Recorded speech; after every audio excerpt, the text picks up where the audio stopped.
The dopamine hits were a really important part of the bag of dopamine, and they follow on from some research that I'd done for my research module.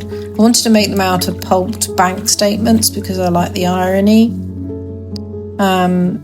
I tried several methods once I'd pulped the paper to make the pills. I started off using a blister pack, and I thought maybe I'd make little tiny pills. I thought I could use this as a mould, and I pressed them in and I let them dry, but this method didn't work. So then I tried using an ice cube tray that I had, which actually did work quite well. I used a cork to kind of squish and compact them. The early ones I made, I used a typewriter to type the writing.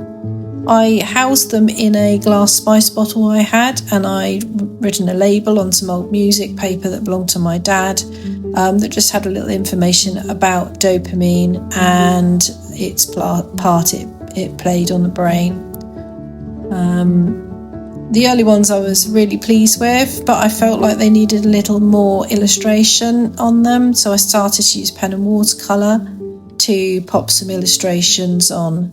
I can't tell you how many of these I've made, and actually some of the early ones I really liked. The consistency was really good, and I couldn't actually recreate that with some of the later ones.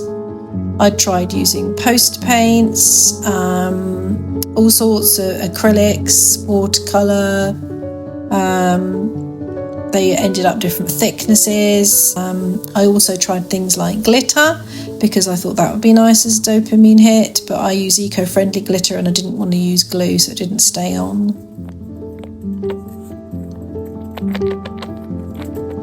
Some of them were too big and they wouldn't come out very easily, and I wanted them to be quite tactile, like the noise they make when you shake the bottle, and I like to be able to tip them out and put them back in again.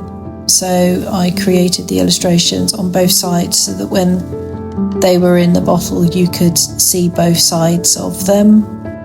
I'd also written on the side what it was, what the dopamine hit was. They're all placed inside the bottle and then inside the top tray where I'd made the insert for them to sit.